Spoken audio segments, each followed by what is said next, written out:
Alhamdulillahilladzi rafa'a alladzina amanu walladzina utul ilma darajat. Amma ba'du.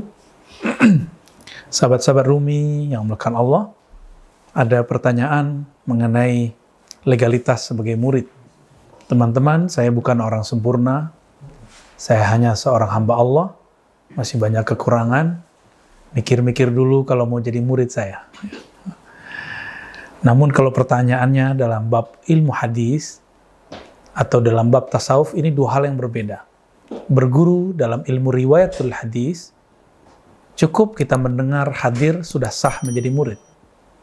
Adapun berguru dalam bab tasawuf, maka di situ ada, kalau dulu kita ngambil bayat, meskipun itu sudah saya tiadakan dalam thariqat yang saya anut dan saya ajarkan, tapi yang ada adalah ngaji, ta'lim, zikir, lalu riyadhah tertentu. Dalam hal ini, sahkah berguru lewat YouTube? Mengikuti dauh ajaran ulama-ulama kita yang sekarang juga melek dengan teknologi. Sekarang itu YouTube bisa menggantikan surat, bisa menggantikan hadir.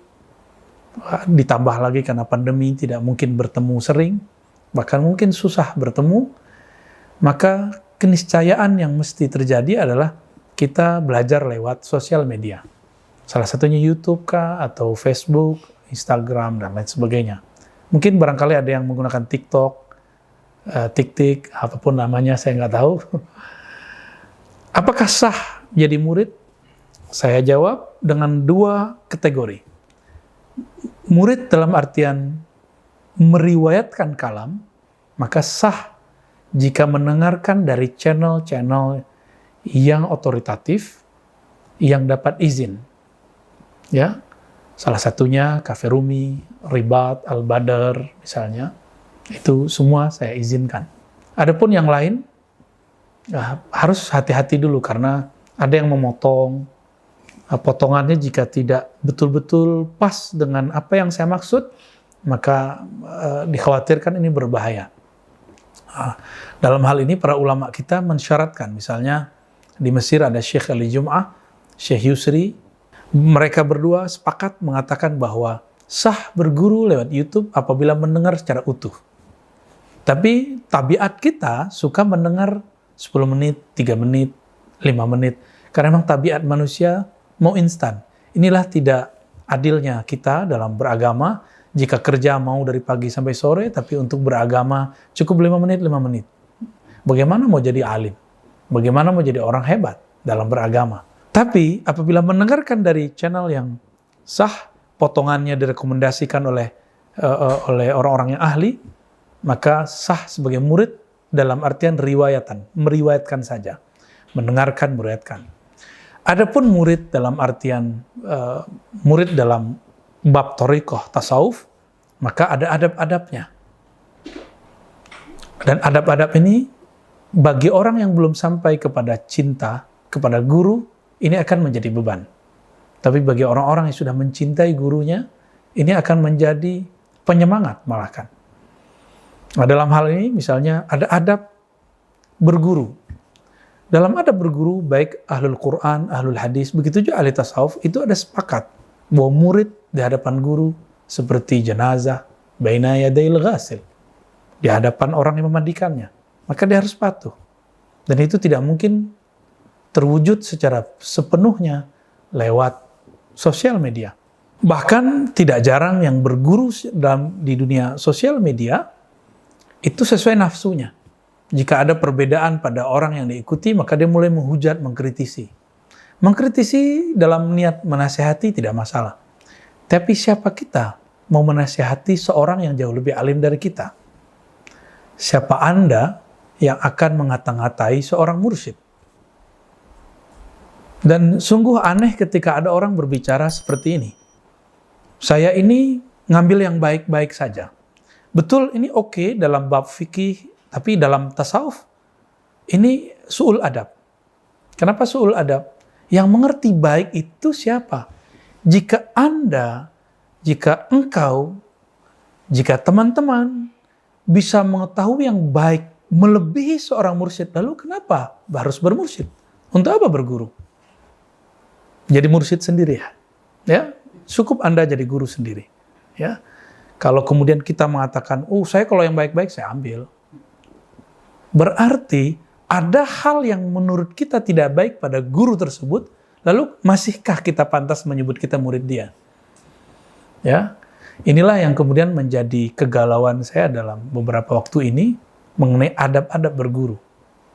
Apakah kita sah menjadi guru, menjadi murid dari seseorang? Kalau dalam hati ini masih ada pengingkaran terhadap status dia sebagai guru. Guru bahasa Sanskerta lama, yang berarti mursyid, pembimbing, mentor, murabbi. Ya. Maka teman-teman, sahabat yang melakukan Allah, apalagi kita belum mengenal orang yang mau kita jadikan guru sepenuh hati. Teman-teman tentu belum kenal saya. Saya ini punya kelemahan banyak. Saya tidaklah sempurna. Saya bukan malaikat. Bukan juga orang-orang suci. Jadi, apabila hendak menyatakan diri sebagai murid, istikharah saja dulu. Istikharah, minta kepada Allah, ya Allah, apakah emang engkau izinkan aku berguru kepada fulan? Kepada Ar-Razika, Ar-Razuka, Ar-Razeka, siapakah namanya? Terserah. Jika memang ada isyarat ke sana, silakan. Lalu itikadkan, jazamkan, azamkan kalau ingin berguru dan memulai adab. Murid itu terbagi dua, murid shadiq, murid kazib. Murid shadiq, dia berguru bukan dengan nafsunya, bukan dengan ambisinya, bukan dengan obsesinya. Dia berguru, dia menghabiskan nafsiyah egonya. Maka kebenaran yang ada dalam dirinya, dia hilangkan, dia leburkan dalam kebenaran gurunya. Ini beda dengan fanatisme. Ya, fanatisme adalah taklid buta, itu hal yang berbeda. Ini adalah adab. Nah, jika tidak, nanti akan banyak murid-murid membicarakan keburukan gurunya di belakang. Atau terbersit sesuatu dalam dirinya tentang gurunya yang tidak enak. Ini murid yang kazib. Tapi murid yang shadiq, dia meleburkan iradahnya, kehendaknya dalam kehendak gurunya. Ilmunya dalam ilmu gurunya. Kemauannya dalam kemauan gurunya. Inilah baru murid yang shadiq. Dan dia tidak menilai gurunya dengan kebenaran dirinya. Atau karena kebenaran masa lalunya. Atau karena standar kebenaran thariqahnya. Tidak sedikit yang mengagumi seorang figur karena cocok dengan pikiran dia. Kalau nggak cocok, dia tidak suka. Maka seorang guru pun juga punya adab-adab kehati-hatian. Tidak langsung menerima murid. Ya. Maka teman-teman, jika ingin berguru dengan siapapun, apalagi dengan saya yang masih al-abdul fakir, hamba yang sangat fakir dan dhaif, istikharah dulu, minta izin kepada Allah. Bukan sekali, 2 kali, mungkin 7 kali, bahkan mungkin lebih. Jika sudah, maka banyak-banyak sholawat kepada Nabi, sembari mengikuti kajian meskipun jarak jauh. Kita juga tidak menutup kemajuan zaman, kita juga tidak menutup kemudahan teknologi yang Allah sudah hadiahkan kepada kita semua. Oleh karena itu, silakan berguru lewat YouTube kah, sosial media, dengan syarat-syarat yang tadi. Yang pertama, mendengarkan dari channel yang otoritatif, yang sahih, yang dapat izin. Yang kedua, istikharah terlebih dahulu. Yang ketiga, jangan berlebihan memandang seorang sosok guru.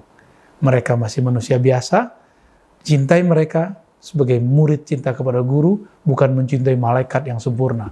Nanti Anda akan kecewa kalau mendewakan seorang guru. Sallallahu alaihi Muhammad, assalamualaikum warahmatullahi wabarakatuh.